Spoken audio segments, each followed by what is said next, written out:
report du projet de loi. Déjà la première chose qu'on peut voir, c'est que le gouvernement il prend peur et c'est une bonne chose. Il prend peur parce qu'il voit bien qu'il y a une colère qui s'est exprimée d'abord de manière spontanée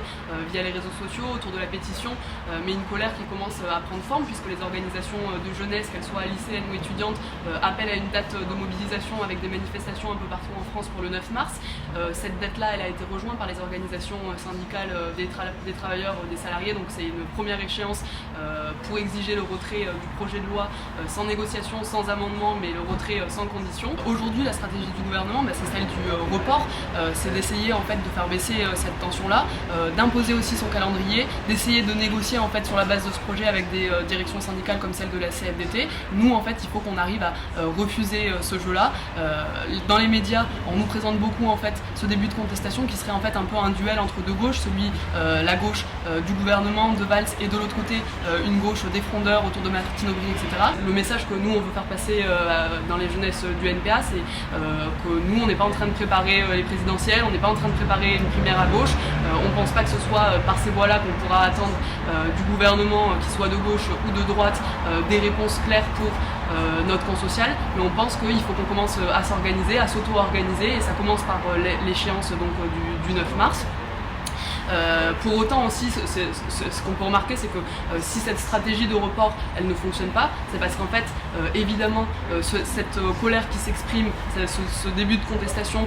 il s'exprime effectivement contre la loi El Khomri sur le travail, mais en fait plus généralement c'est un ras-le-bol de la politique du gouvernement de ces dernières années, ras-le-bol des politiques austéritaires, pro-patronales, surtout pour un gouvernement qui se dit de gauche et qui en plus soi-disant ferait de la jeunesse une priorité quoi. Donc c'est clair que nous on est motivés, on sera présent le 9 mais pas que, c'est seulement le début de la mobilisation et on appelle toutes les organisations de jeunesse, étudiantes, lycéennes mais aussi de travailleurs à converger pour cette date là, à se mettre ensemble dans cette mobilisation et à se mettre sur le terrain de la lutte. Ça fait plusieurs jours qu'on a vu émerger quelque chose de complètement exceptionnel et de marquant, c'était pas arrivé depuis des années et des années autour de l'annonce de la loi El Khomri. On a vu d'abord sur les réseaux sociaux une espèce de commotion de masse spontanée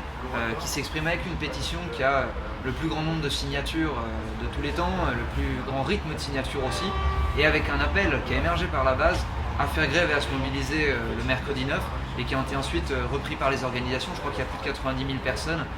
qui participent à cet appel-là. L'autre chose exceptionnelle, et la conséquence, c'est la conséquence que ça a eu sur les organisations. Nous, on a pu, à l'appel des jeunes du NPA, réunir 21 organisations de jeunesse jeudi dernier dans une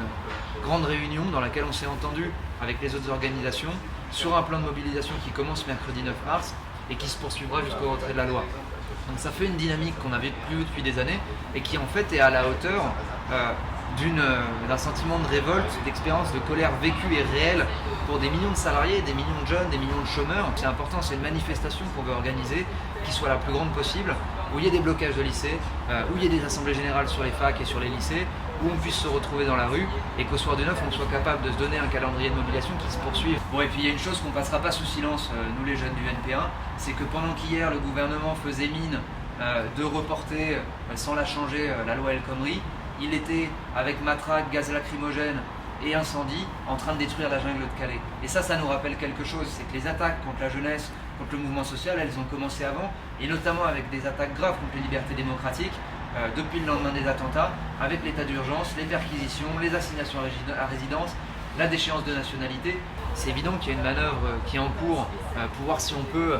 trouver un compromis avec certaines organisations. Nous on appelle ces organisations à rompre toute négociation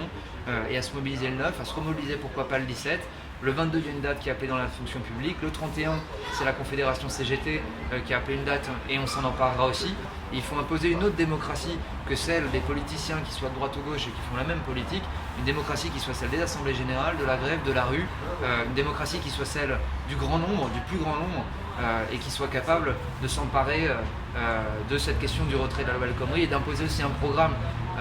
de progrès social, y compris un programme de rupture non seulement avec ce gouvernement mais avec ce système, et imposer que notre avenir ne soit pas cassé mais qu'on en invente un autre. Et ça commence dans la rue, ça commence le 9 mars, et voilà, dans la jeunesse du NPA, nous on appelle à ce que